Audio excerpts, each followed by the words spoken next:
Howdy, partners. This is a new edition of the Processing Blue podcast, a Panthers podcast. I'm joined by fellow Panthers beat reporter Alex Zietlow. I'm Mike Kaye. What's up? The other beat writer for the Carolina Panthers. That's what. Is this what we're gonna do? Yeah, this is what we're gonna do. It's so funny because you do not repeat anything in your intros ever, besides making sure that people know that I'm the other beat writer. That's the one thing you repeat, bro. I said I'm the other this time. Oh, did you? Yeah. All right, Zach, we're gonna have to play that back. I was gonna try to use some false humility here. Oh, okay. What are we? Anyway. Clearly, I'm just like super insecure over here. Yeah, I mean, we clearly have something brewing. But so do the Panthers, okay? So the 53-man roster cut came and went. That's what you call a segue. That's fantastic. And the Panthers have 24 new faces who were not here in 2023. Probably a good thing considering the team went 2-15. And Alex, we were there to document it all. Hopefully we'll be able to document a much better season in front of us with the Carolina Panthers as they bring in 9 new offensive players this offseason, 15 new defensive players, including 3 new DBs off of waivers. So a lot's happened in the last week. We wanted to wait to record this podcast until most of the roster was set. There's a lot of moving and shaking. The only 3 positions that have nothing but holdovers are quarterback, running back, and special teams. And, wow. I mean, we're blessed because J.J. Jansen's still around and he can provide us with the occasional quote. And makes a killer playlist. And he owns 2 minor league sports teams. Who knew? I mean, the list goes on. I mean, what can't that man do? I see him throw to DBs. I see him... Well, no, that's pretty much it. He long snaps and he owns teams. Anyway, we're letting this get a little bit away from us. That's man, okay. If you really don't have a sense of humor, you must hate this podcast. No, it's our brand. Let's keep rolling. We're goofy. We're also joined by the legendary off-camera presence. Oh my goodness. Of our producer Zach. Oh yeah. So let's get into this because we might have 3 guys on the roster in this room, but the Panthers have 53 men on their roster. Just to give you an update, Jalen Coker, who just made the internet explode when he was released in the second wave of cuts after the waiver wire, he has passed through waivers. According to my source, he is going to re-sign with the Panthers. I'm sure that on their practice squad, I'm sure that'll be announced by the time this podcast is up. Mm-hmm. But none of the Panthers players that they put on waivers, not during the 53-man roster, not during the post-waivers things, were claimed. Mm-hmm. Sounds like they made the right decisions for the most part with these cuts, at least from looking at their roster from the outside, looking in, and what the league had going on. But I say that to say, Alex, what is your biggest takeaway from the 53-man roster as it stands on Thursday afternoon? I know a lot has happened.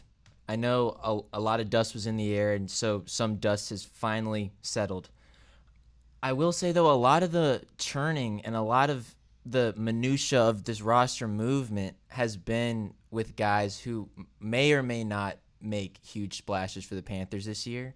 And so I think if you are a casual Panthers fan, the biggest takeaway is, and this is still might be a little inside baseball-ish, is the pass catching group is still, there's still some precarity there. And I would want to specifically go onto this tight ends group.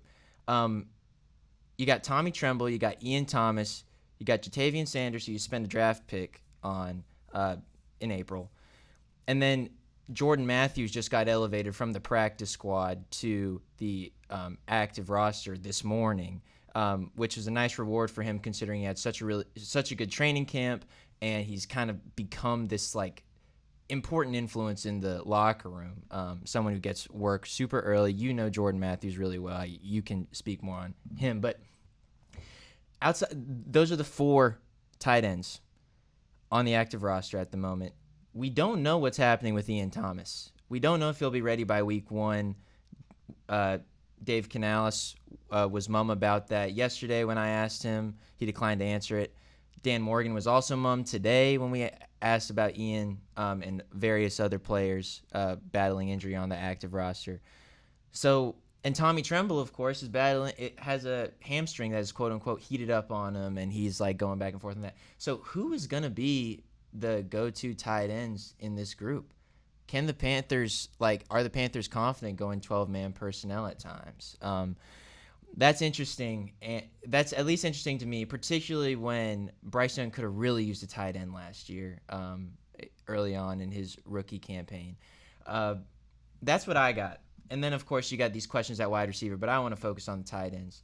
Mike, what about you? You got a 53-man roster main takeaway?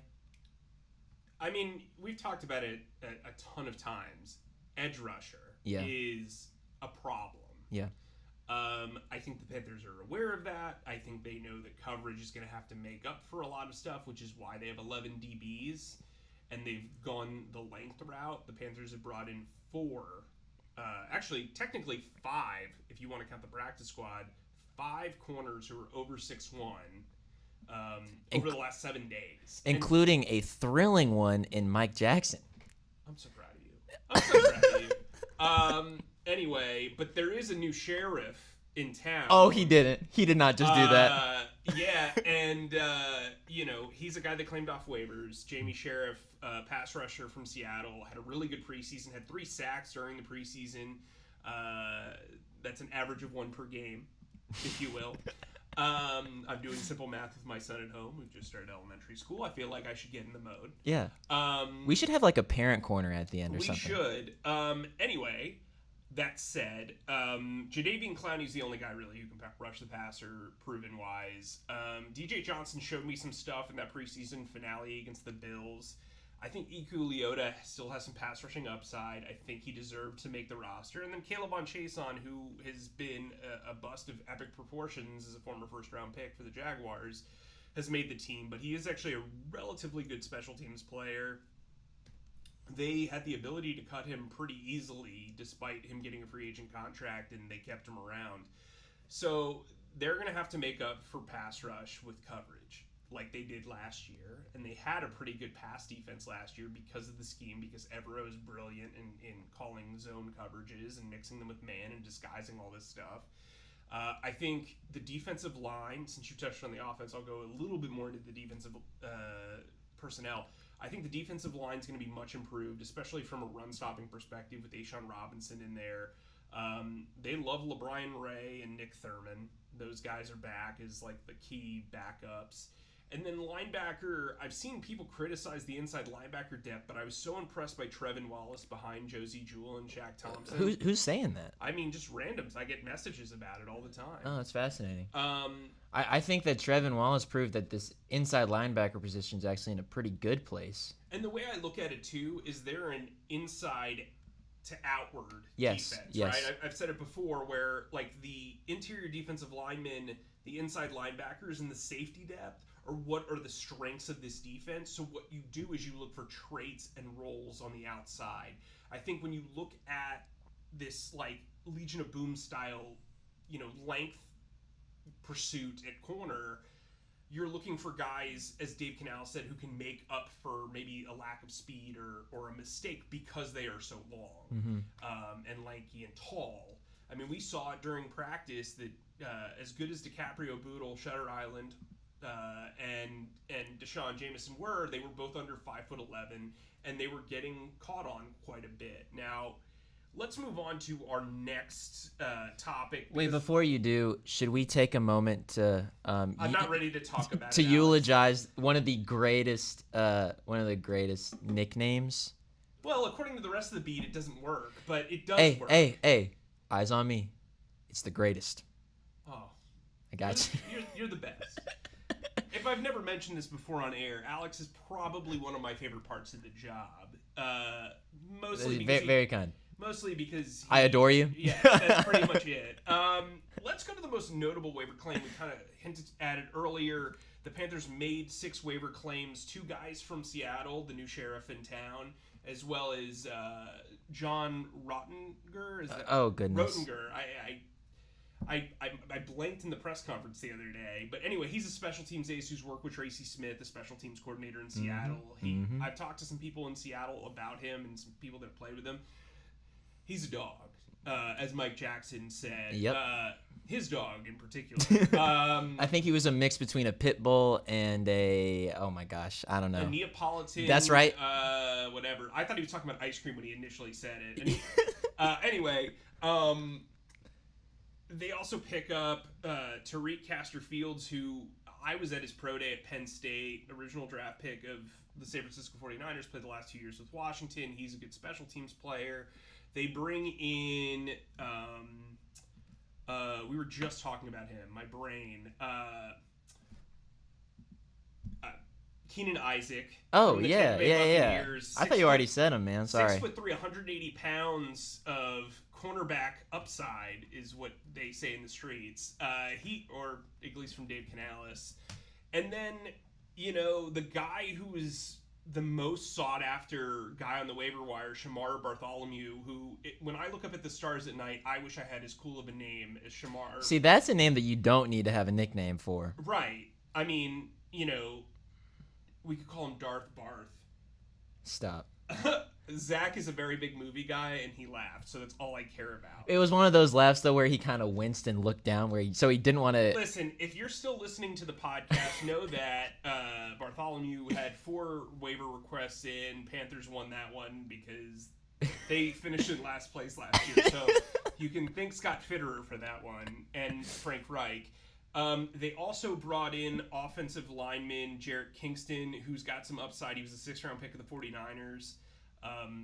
I think that's pretty cool in that you can pick up a 6th-round pick after trading away your 7th-round pick for Mike Jackson, the dog man. And so I think, they did a pretty good job at this cut-down deadline. I mean, I think they realized what they were. Who is the guy that of that 6-man group that you think can be the biggest contributor right away, or you think has the most upside? Yeah, it's interesting that Shamar Bartholomew was the guy that... Darth Barth. Right. Oh god, I could barely say his full name. It's quite the mouthful. To be clear, Alex Zietlow is quite the mouthful as well. But surprised to hear that. Considering Keenan Allen was one of the, not Keenan Allen. Oh my gosh, Keenan Isaac. Both of our brains are a little punch drunk right now. It's been a long week, guys. Keenan Isaac, the guy that Mike Kaye got right. If you go to CharlotteObserver.com and look at the list of guys, I'm actually giving Mike way too much props this podcast episode. We might need to edit it down a little bit. Yeah, Zach's kind of we've reached our growth budget for words. Yeah. Keenan Isaac's going to be my guy that I think is the most notable waiver wire claim. Didn't work with Dave Canales, but lined up out opposite of Dave Canales' players. He was in Tampa Bay last year. 6'3", 190 pounds. He really fits the player profile that Brant Tillis, that Dan Morgan, that Dave Canales want in the outside, kind of like you were talking about. He's long. He's lanky. He's the guy that I think can make the biggest impact, and of course he made an immediate impact. Today at practice, Dave Canales said that he got an interception, which was funny. You could tell that when Dave was at the podium, he was like, should I say this? Should I not say this?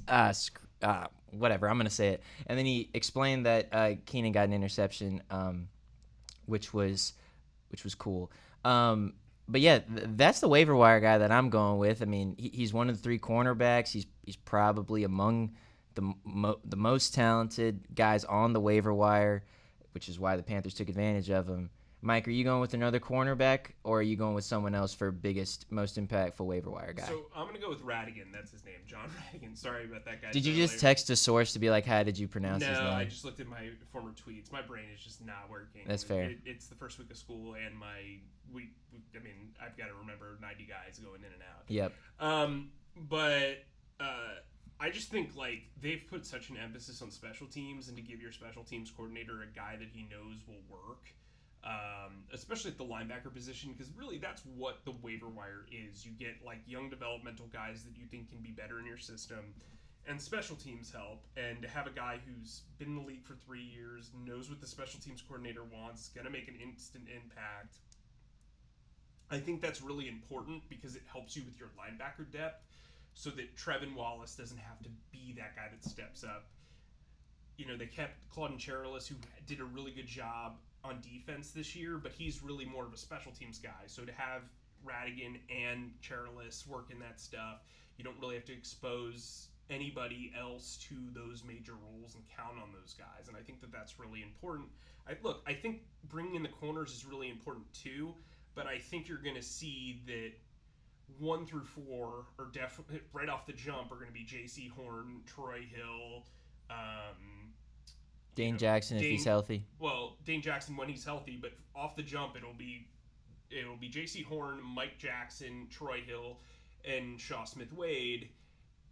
And then probably by week 4 or 5, you're going to see Dane Jackson come back, and maybe one of these guys is like allocated to the practice squad. So I don't think you should put the cart before the horse when it comes to these cornerback pickups. But I do think the bright side is that people really wanted Bartholomew.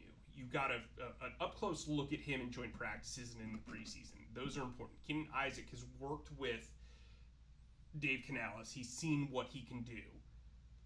Tariq Castro-Fields, he's been around. So maybe that's the upside. And so if they can compete as a three-man weave behind the top 4, whatever that may look like for the first month or 2 months of the season, that's advantageous. But for right now, I think Radigan's going to have a big role off the jump. Wouldn't be surprised if he makes a big special teams play on a kickoff or a punt right away. Very cool.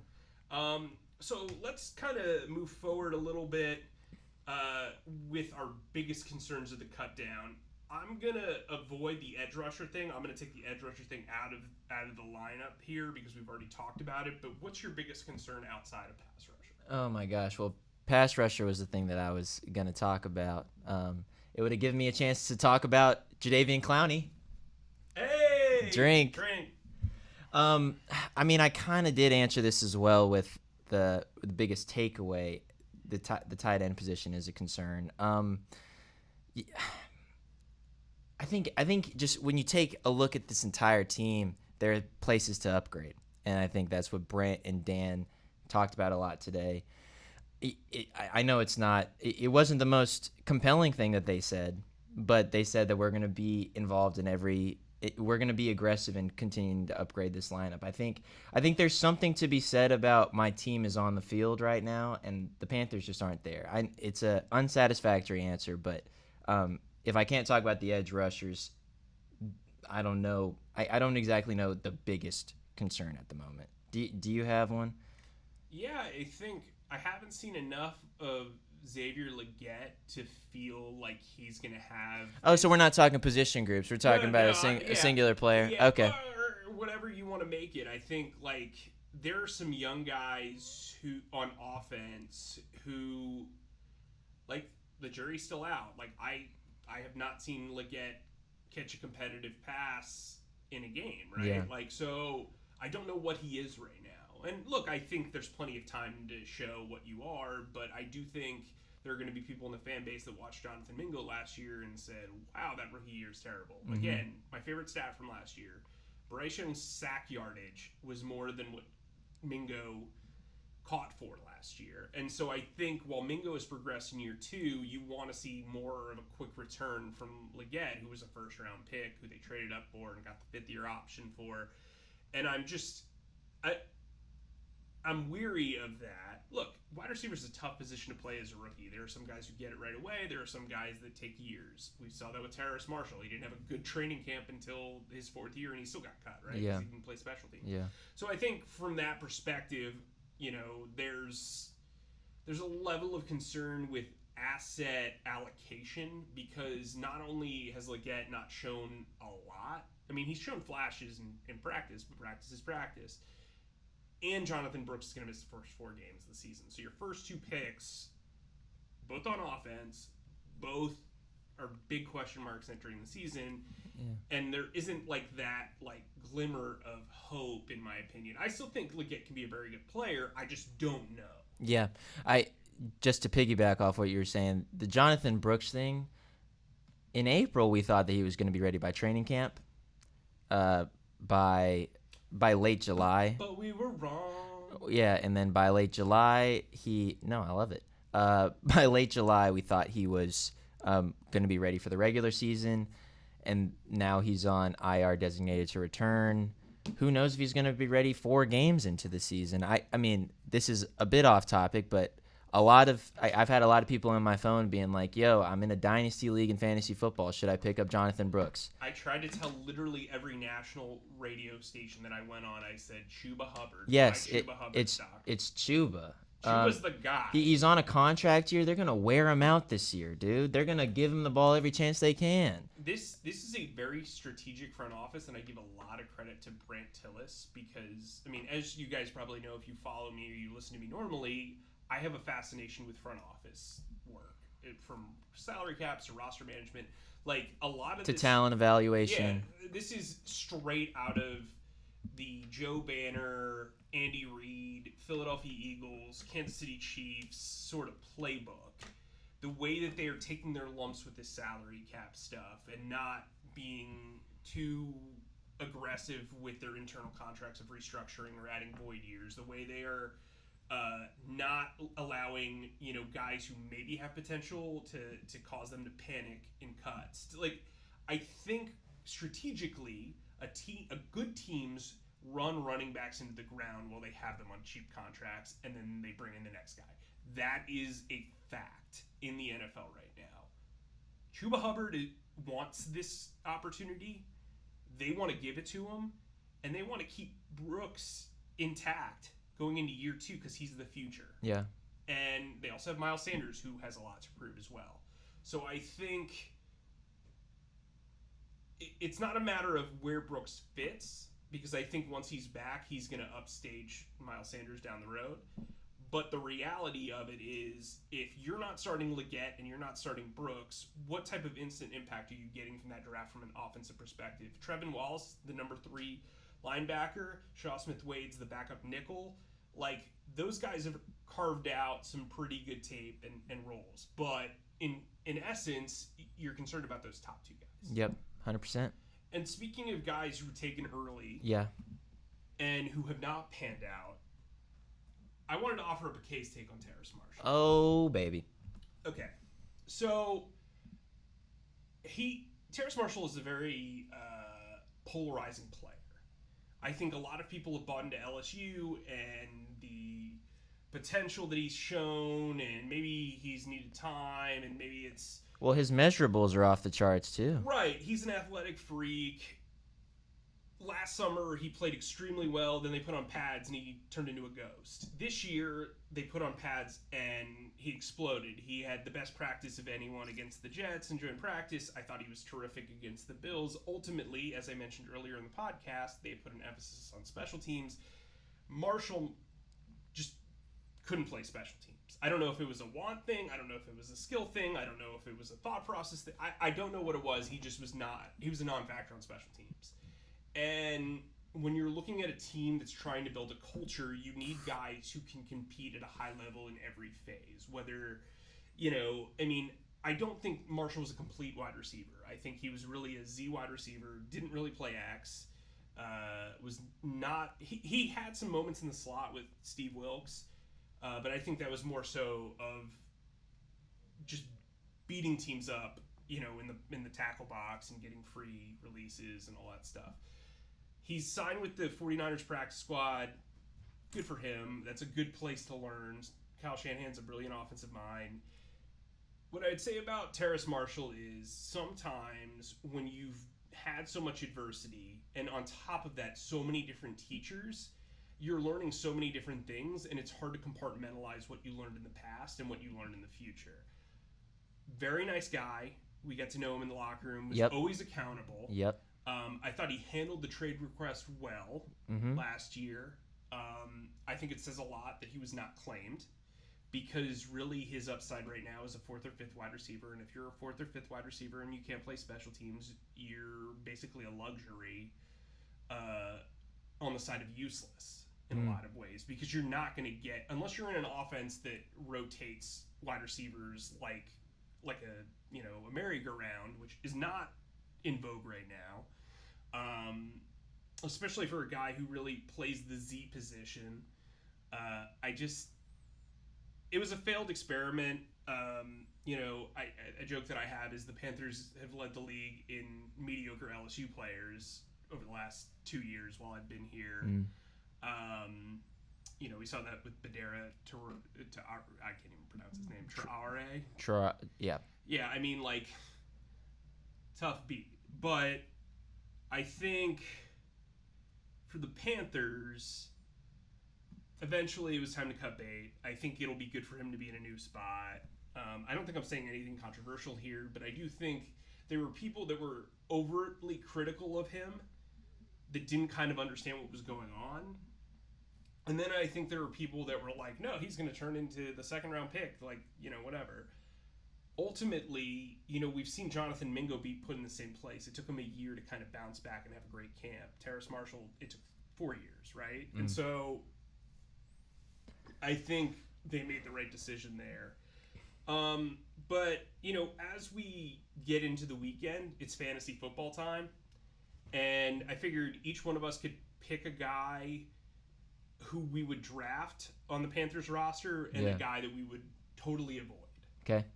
But so I'll start off and say Chuba Hubbard. I mean, because we've mentioned him. If you can get him as an RB4, I think you're going to feel pretty good about yourself. I have friends that have sent me messages like, hey, is Chuba, legit?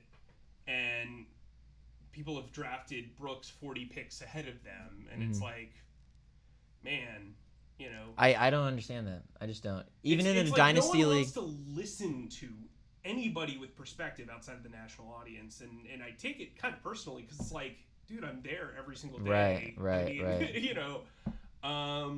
It's maddening, but in other words, if you draft Jonathan Brooks, that's an affront to Mike Kaye. Yeah, basically, it's a pox on my house. No, but I think Jonathan Brooks, if you're in a dynasty league, go for it. You think so? Yeah. I mean, I would want my players in a dynasty league to be able to produce year one. So are you saying that's the guy you would avoid? Yeah, sure. Why not? I haven't seen him. Obviously, none of us have seen him suit up at all at training camp. That's the guy that maybe it's just because I've heard about him a lot. I literally had someone text me today, be like, hey, dude, so if Jonathan Brooks is healthy, he's RB1, right? And I'm just like, where are you getting that from? Yeah, I don't know where. I really don't. I really don't know where you're getting that from. Okay, that'll be my guy to stay away from. My guy to get Deontay Johnson. Ooh, yeah, bring it to the house. I mean, that is one guy who I kind of, if you are asking for low-key advice, that's the guy I would take. I mean, he can stretch the field. He's getting targeted like Adam Thielen was last year in the preseason. He's explosive. I think he's going to score some touchdowns. You know what I've just realized? What? Zach had us do this segment, and our draft is tonight for the Charlotte Observer Football League. Oh, my gosh. He just got, he got a peek at our draft strategies right there. Oh, my goodness. Okay, well, the rest of our colleagues, they're not going to be able to get this. Yeah, get this game. I mean, Friday, they're going to listen. They're going to be like, how did I let him get to this round? Yeah, that's right. The guy that I would avoid, you've mentioned him. Adam Thielen. So Adam Thielen had a great year last year. I think with Jatavian Sanders and Deontay Johnson and Chuba Hubbard running the ball and Miles Sanders having a truly defined pass-catching role and Jonathan Mingo and Xavier Legette, I think things are going to be a little different. I still think he could have 60 catches for 600 yards and 4 touchdowns, but he's not a red zone type of receiver. I think there's so many mouths to feed in the red zone. Jatavian Sanders, Tommy Tremble. Deontay Johnson's actually been pretty good in the red zone despite being a smaller wide receiver. Mingo has kind of grown up a little bit in that red zone area after having no touchdowns last year. Xavier Legette, I would use him in every red zone package imaginable. For sure. He outweighs every corner by roughly 25 pounds at least. I say that to say, outside of Deontay Johnson and Chuba Hubbard, earmuffs, Zach, I would avoid every single Panthers player like the plague. Unless you're in a 12-man league that has 4 flex spots and whatever. Wait and see with the rest of the group. But I do think Deontay Johnson is a great. I think he's good for 900 yards and probably 5 or 6 touchdowns. I think Chuba Hubbard's going to run for 1,000 yards, probably catch another 300 yards, and have probably combined 8 to 10 touchdowns. I think that's a wow. Yeah, I think this is a big year for Chuba. If he can stay healthy, the way he's running the football, like he's got so little wear and tear on him because of the last few years and having injuries, but not injuries that are like lingering. Right. So as Zach takes notes and gets ready and saves Chuba Hubbard in his phone. Wow, you're a genius. You're an evil genius, Zach. No, you're not evil, Zach. You're great. Mike, this was really good. What was really good? I just think the whole podcast was really good. I just blacked out for like 40 minutes. Well, this is kind of what you do. When you're on deadline, you black out, and then you come to and you're like, "Wait, Alex, does this make any sense?" And I'm like, "Yes, Mike, it's really well done." So my son plays Roblox and literally has so we are gonna do Parent Corner. Yeah, okay, yeah. all right. He has an ongoing conversation with himself for like roughly 2 or 3 hours. And my wife's like, "He's your son," and I'm like.